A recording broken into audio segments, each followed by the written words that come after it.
I'm Andrew Mintner, and on today's episode, we're going to break down the Big 12 championship game. So, first things first, we've been on Arizona State a lot this year, and I mean it's simply because they're a very easy team to handicap. And they're pretty straightforward with their cap. And this game, unfortunately, is not going to be any different. Or not unfortunately. Fortunately, is not going to be any different. So we're going to start. I have a million tabs open. If you watched any of the previous videos, this is pretty much what it's going to look like for the conference championship games. I have just a ton of data and stuff that I'm just making sure no stone is unturned, right? So when we look at the early downs data for Power 5 teams, it's ranked as 70th, okay? Simply because we're rating them against other Power 5 teams. You know, we're not letting any of the non-conference or anything of that come into play. Now, when it's for like here, Miami, Ohio, and Ohio for the video I just did previous, that is on a 134 team ranking set. And that includes all their games. So the Power 5 games literally just include Power 5 teams, okay? So 29th and 34th overall are pretty average when we're looking at Iowa State and Arizona State's defense. The real telling point here is Arizona State's offense is elite on first and second down. And that is, I want to say it's driven by Scatabo and the rushing attack because they are rushing 62% of the time on early downs. But the passing attack is just as potent. And obviously it's 5 times more efficient, but it's set up by this elite rushing attack. And this is one thing that is going to be a trend here in this analysis. Iowa State against the rush on early downs, not great. 58th out of 70th. And that is going to be concerning. So as we move into some of the advanced metrics for rushing, you can see that now these metrics here are going to be on 134 team basis. Okay, so let's. I'm sorry, I'm going to have to keep saying that. I just don't want you to get confused or anything. So as you can see, Iowa State, when it comes to yards before contact, they're decent, 48th on offense, 87th with yards after contact, and then their overall EPA and rush yards per attempt are decent, right? Arizona State's defense is also like up for the task. They're pretty good. They're not elite, but being top 20 in a couple of them, and overall 32nd in rush yards per attempt, that's amazing, right? This is the part that is just incredible to me. Iowa State is dead last in yards before contact.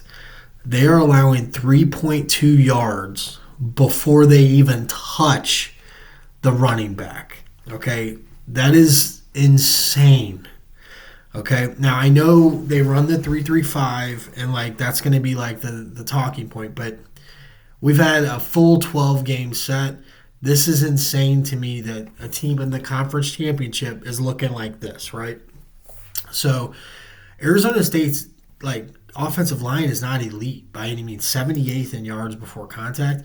But the problem is if you're going to give Scatabo 3.2 yards of steam, you're going to get just a freight train coming down the tracks.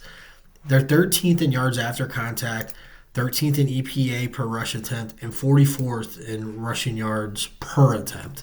Now, Iowa State is decent once they get their hands on, the ball carrier, but they're 109th in rush yards per attempt. So, this is a gigantic, glaring weakness, and I'm just going to beat this shit home until this episode's over, okay? So let's continue on a little bit more, all right? So we're looking at modern offensive techniques and see if there's anything that really stands out there, right? So Arizona State is solid when it comes to either play action or non-play action. They don't run it at a super high rate, 32% of the time. So that's pretty respectable. Iowa State, on the other hand, is just absolute garbage at play action. 127th. They do not run it a ton, but when they do, it's awful. Non-play action passing attempts, they are much better. 6th overall. Like, just a glaring, like, difference, right? So when we go to the motion side, we can see that, let's pull it over here. Arizona State, when using motion passing the ball, is 4th overall. That is an incredibly elite number, especially for a team that does not do it a lot. You'd kind of wish they would do it a little bit more. They're 4 times more efficient when they implement motion into their passing attack. Now, they also don't do it a lot running the ball, but they are efficient, like, 22nd and 14th when they don't implement it either. So they're good either way, right? So the one thing that stands out to me is they're 4th overall when they implement motion, 17.175 EPA per attempt, which is really good. They're just not doing it at a high clip, 26.6% of the time. I believe the average is 37%. Yep, 37.9. So they're below that clip pretty by a big margin, right? But they're very good when on non-motion attempts from an offense. So this is an offense that is balanced and also can take advantage of out-leveraging the defense. So let's take a look at Iowa State. They're not doing anything at a super high clip. They are like 39% there. And they are more efficient when using non-motion passing the ball. Running the ball, same concept. They're more efficient with non-motion. And that's kind of what they lean. They're just average, 68th overall when with using motion, and they're 8 times more efficient when they don't. So just kind of something to take in there. So there's not really any big difference for them. So when we're looking at the most efficient pass play, which we went over, which is a pass play that involves motion and play action. Arizona State with Sam Levitt is able to take advantage of that. They're 10th overall when doing that. Just incredibly good, right? In those attempts that have no play action and no motion, they're okay too. Very positive, 0.074, but again, 5 times more efficient when using that motion and play action implementation. So looking at Iowa State here, there's not really anything that stands out, but really this is what is going to re-solidify. They do not want to use any play action or motion, and they're really good at it when they don't. So that's probably, they're not trying to get too cute, essentially, I guess, when passing the ball. And that just works for Rocco Beck. It must be like, they don't have too many things going on. That's what, improves them, right? Or helps them, excuse me. So when we're looking from the defensive side of the ball, Arizona State's okay defending play action and non-play action. They're average against non-play action, very good against play action. Iowa State, again, very good defensively in those metrics too. Now, when we look overall at, against modern techniques, you can see that Arizona State is 30th overall in motion attempts and then 40th in non-motion attempts. So very good all the way around, right? When we get to Iowa State, they are less efficient against motion-style offenses, but again, they are still very good. A negative EPA is always positive. I know that's an oxymoron sentence there. And then when we're looking at the most efficient type of plays, Arizona State defends it well, both sides of it, and then Iowa State the same. So nothing really crazy there. So when we get to the personnel matchups, which is something that I think is something we're diving further into, right? You can see that Iowa State, they run 11 personnel 39% of the time, okay? They are looking to pass out of 11 personnel. Like that is their goal. They pass 65% of the time out of 11 personnel, and it is slightly less efficient than if they were to run it. They're pretty good at running it out of 11 personnel. And then overall, 29th is pretty solid, right? So when I look at the flip side of that, Arizona State, they want to run out of 11 personnel. They're running it 60 or 57% of the time. And they're running 11 personnel at double what Iowa State runs 11 personnel. And they're elite at it. And then the thing that stands out here is Iowa State is 83rd in rushing defense in 11 personnel, and that's going to be something that's just going to be exacerbated the further we dive into this, right? So when we go to 12 personnel, this is where Iowa State lives. They run 12 personnel more than they run 11 personnel, which is very rare. But they're not really good at it. They're okay. They're above average. They're 59th, right? And they pass 34% of the time out of 12 personnel, which is something that, you'd like to see that closer up to 50% because it keeps the defense on their toes. Arizona State, great at defending the pass and run in 12 personnel. They're 24th overall.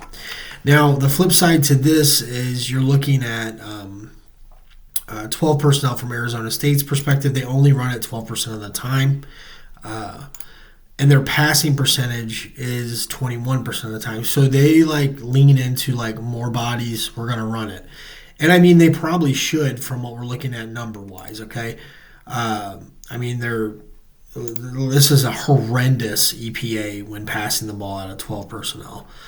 So them running the ball 79% of the time makes sense, right? Because they're really good at it.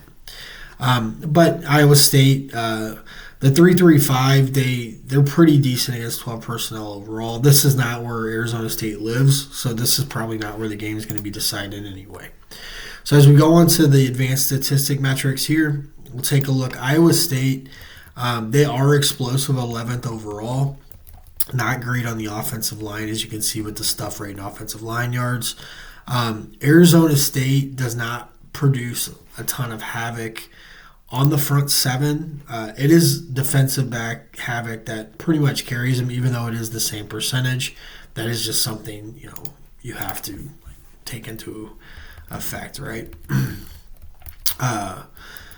Arizona State, when it comes to stopping the run, they're good efficiency-wise, and then they're average from a explosiveness side.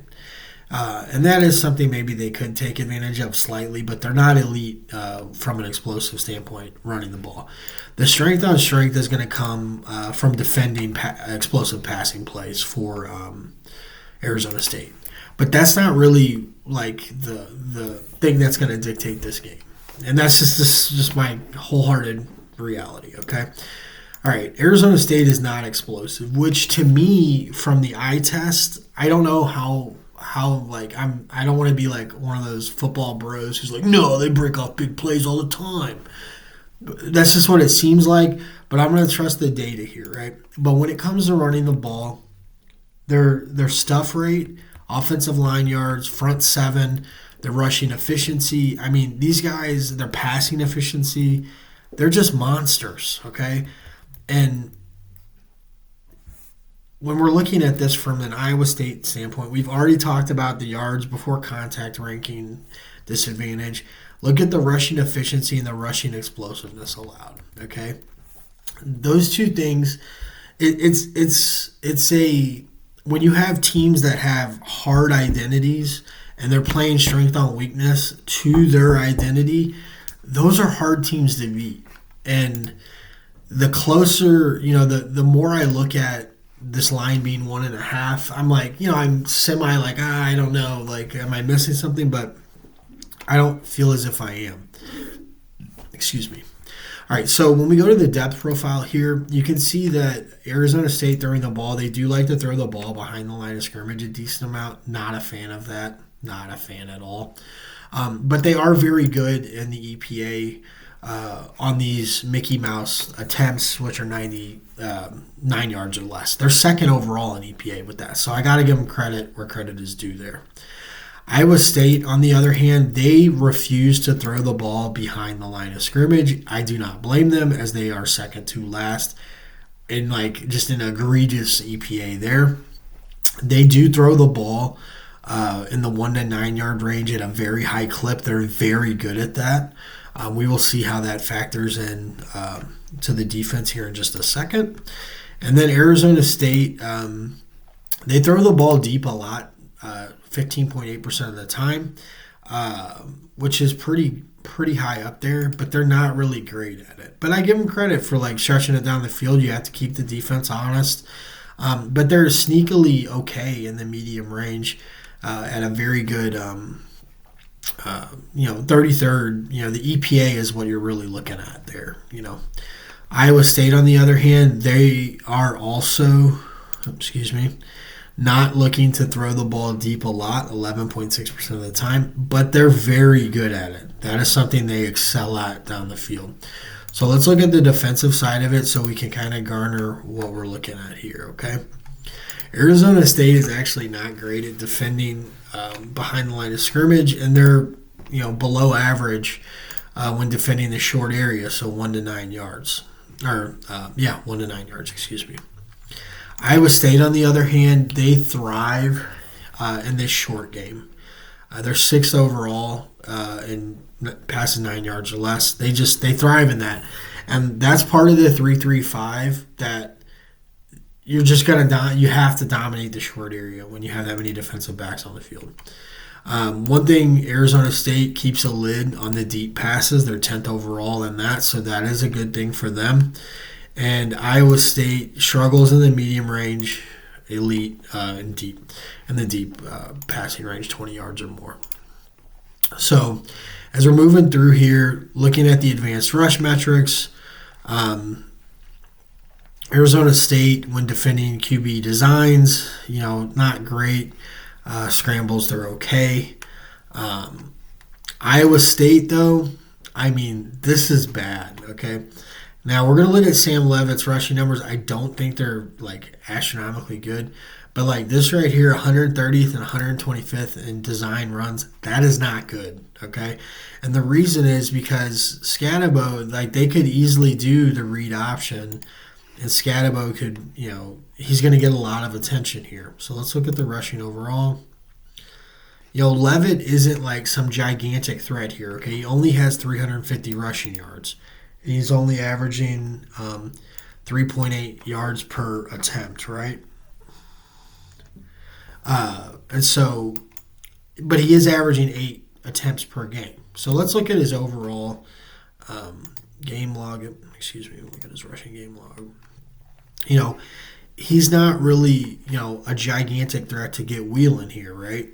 But the thing is, he is running the ball in certain aspects, So if they, if they draw something up for him, he's going to be in a spot to really take advantage of that.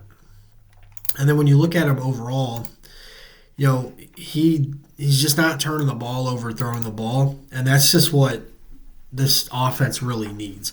And the 8.5 yards per attempt is decent enough. It's decent enough down the field. Now let's look at Rocco back in Iowa State. And we're going to look at their rushing defense just to kind of beat it home a little bit more.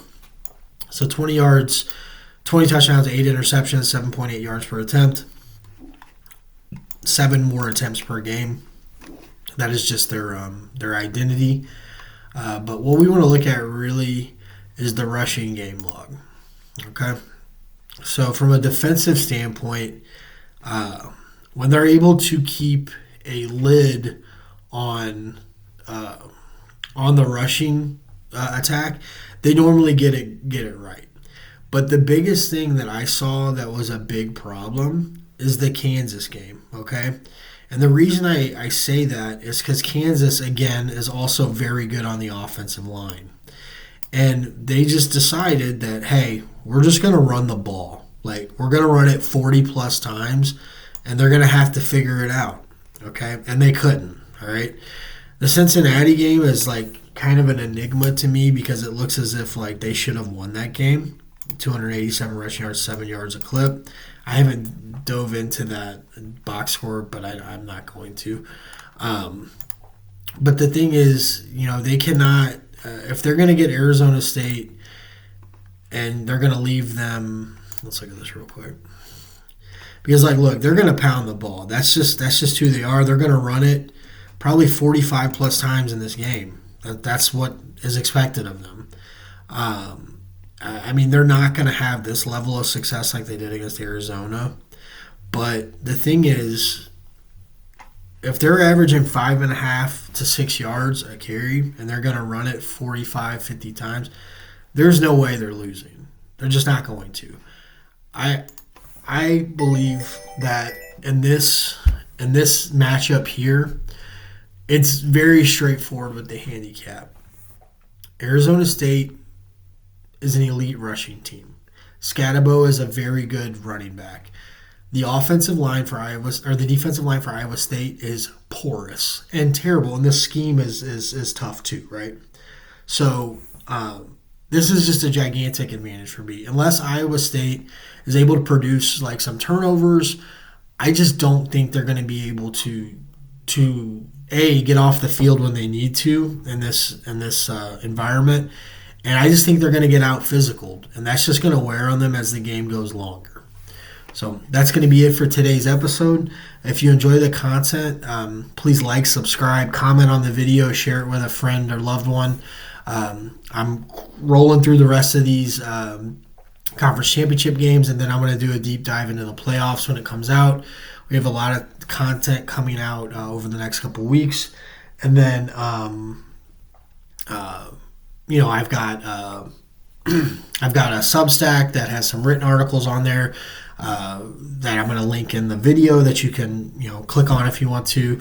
It's some more niche things like NFL or prop stuff, so you can take a look at that if you like. It's very very short. It's starting out. There's only a couple articles on there. I pretty much got my start writing articles for betting pros, so that's just something I genuinely like, so I wanted to start doing that a little bit more again too. Okay, but other than that, thanks for tuning in, and then I'll catch you on the next one. Take care.